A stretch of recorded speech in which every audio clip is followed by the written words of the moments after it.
Mighty king isn't born, he's made. This time, we see the story of a king no one ever expected to rise. This story begins far beyond the mountains and the shadows. Before he became that majestic lion, before he was Simba's wise and powerful father, Mufasa was just a little cub, a lonely one, not born into royalty, not raised in a palace. No, his story begins way differently in the shadows, in silence, in struggle. This film takes us back, way before The Lion King. It shows us the journey of a young lion who had nothing and somehow became the legend we all remember. He wasn't alone, though. He met someone a lion completely different from him. And together, they set out on a path full of danger, discovery, and destiny. But this isn't just a backstory. It's a story about pain, choices, friendship, and becoming who you're meant to be even if the world says you're not.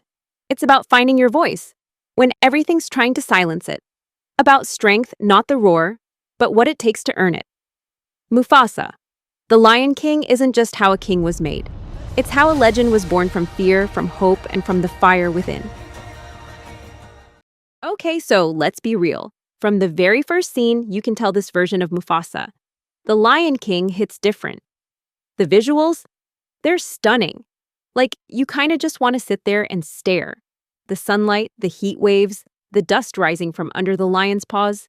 It's so clean, so smooth, so alive. It almost feels like you're watching a National Geographic documentary, not an animation. But if I compare it to the original The Lion King, I gotta admit, that magical, dreamy vibe the old one had, it's kinda toned down here. The colors used to be warmer, more playful. Now it's super realistic, which is beautiful, don't get me wrong, but it kinda steals that nostalgic, childlike wonder just a bit. Something else I noticed, the characters' faces are super realistic, which is cool. But that means the big, expressive emotions we used to see in the old animation, they're more subtle now. Like, Mufasa might be sad, but you don't feel it the same way through his face like before. It's deeper, more mature, but a little quieter too. For some people, that might actually hit harder. But for me, growing up on those bold, expressive lion faces, I kinda miss that. Now the nature design, flawless. The trees, the sky, the rain, the animals. Every single frame could be your phone's wallpaper. You almost want to pause the movie and just look. So, overall, this version of The Lion King feels more grounded, more serious. If I'm watching it with my inner child, yeah, I miss the vibrant colors and cartoony charm. But as a grown-up, I gotta admit Disney's pushing visual storytelling to the next level. And they know what they're doing. Stories with all of us. Tell one of those. It's time. I'll tell you a story. A story of a cub. Not much Expecting bigger a than super me. twisty-turny story. This movie isn't trying to shock you. It's calm, almost poetic.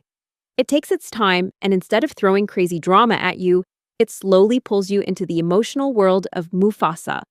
What I loved is how deeply we get to know him. He's not just a brave lion, he's a broken kid, finding strength. You really understand why he ends up being the kind of dad Simba looks up to. Strengths, the emotional world building, the relationships, the music that feels like it's carrying the story. And that slow, intimate storytelling, if you let it take its time, it really connects. Weaknesses? Sometimes the pacing is a bit slow. If you came for fast action or big twists, you might feel it drags in parts. And yeah, the tone is heavier. That fun, playful energy we used to get from Timon and Pumbaa or young Simba, it's more rare here. But the big question, does it make you feel something? Oh yeah. If you let it, this film gets under your skin. You'll catch yourself tearing up in silence, just watching, feeling. And that means it works. Smells like home. Then it's gone. You and Tucker together, that is home. Now both of you go. Find your place in the circle of life. Okay. Now, for my personal opinion, honestly, I feel like this movie is a serious attempt to give depth to one of the lesser-known characters, Mufasa. It's more than just a kid-friendly story.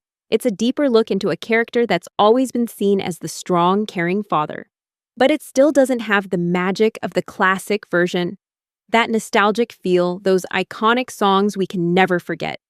This movie is good, but I can't say it had the same impact on me as the original did. So, I'm giving this film a 7 out of 10. It's worth watching, but it's still missing something. So, what do you think? Was Mufasa a hero or a victim? Let me know your thoughts in the comments. And if you enjoyed the video, don't forget to like and subscribe. Who would change our lives for Mufasa.